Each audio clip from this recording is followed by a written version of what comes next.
જન્મદિવસ તો બધા પોતપોતાની રીતે ઉજવતા જ હોય, પણ આજે આ પરિવારે જન્મદિવસ કંઈક આવી રીતે ઉજવો છે.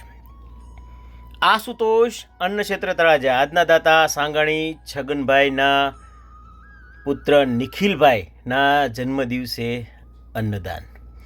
સાહેબ, આપણો જન્મદિવસ ઉજવીએ એટલે આપણે આપણી રીતે ઉજવતા હોય, પણ સાહેબ આ પરિવારે દરિદ્ર બાળકોને રાજી કરીને એમનો જન્મદિવસ ઉજવો છે. સાહેબ આપણે સગાવાલાને બોલાવીને જન્મદિવસ ઉજવીએ, સેલિબ્રિટીને બોલાવીને ઉજવીએ, એ તો આપણી મોજ છે, હું કંઈ નહીં બોલું. પણ સાહેબ એક ખૂણામાં આવું કામ પણ કરજો. તમે કદાચ ગામનાને સારામાં સારું જમાડશો તો કે એને ક્યાં તાણ હતી, અને સારું નહીં જમાડો તો કે ભગવાનના 8 હાથ છે પણ એને શું જમાડ્યું, કાંઈ ન જમાડ્યું.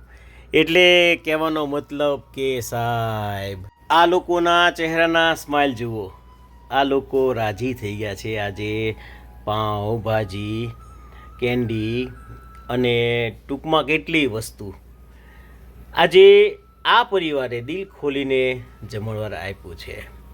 સાહેબ એક શેર છે કે કા ઈશ્વરને છોડી દે અને કા ઈશ્વર ઉપર છોડી દે, કા સંપૂર્ણ નાસ્તિક ભગવાન છે જ નહીં અને કા સંપૂર્ણ આસ્તિક ભગવાન છે જ. ચિત્રગુપ્ત, જે આપણા ગુપ્તમાં બધા ચિત્ર જુએ અને ચિત્રગુપ્ત કહેવાય, એટલે કે સારા પણ અને ખરાબ પણ. જ્યારે તમે નિસ્વાર્થ ભાવે પરમાર્થ કરો છો ને ત્યારે સીધો ઉપર પોગે છે. તો નિસ્વાર્થ ભાવે પરમાર્થ કયો? નિસ્વાર્થ ભાવે પરમાર્થ આને કહેવાય. આ જુઓ સાહેબ, નાના નાના ભૂલકાઓ કેવા રાજી થઈ ગયા. એક વસ્તુ યાદ રાખજો કે આશીર્વાદ પણ ગમે એની પાસેથી નીકળી શકે, એવું નથી કે અમે જ આશીર્વાદ દઈએ છીએ. અને એક આહ પણ ગમે એ દઈ શકે. જીવ માત્રમાંથી, મનુષ્ય તો ખરા પણ જીવ માત્રમાંથી આશીર્વાદે નીકળે અને આહ પણ નીકળે. તો શું આશીર્વાદને શું આહ એ હું ટૂંકમાં સમજાવવાનો પ્રયત્ન કરીશ. આ તમે જે આ પરિવાર લે છે ને અત્યારે એ આશીર્વાદ છે. સાહેબ જુઓ, આ પરિવાર અત્યારે જે લે છે એ આશીર્વાદ છે, અને આહ એટલે કે કોકનું કારણ વગરનું દિલ દુભાવો એ આહ છે.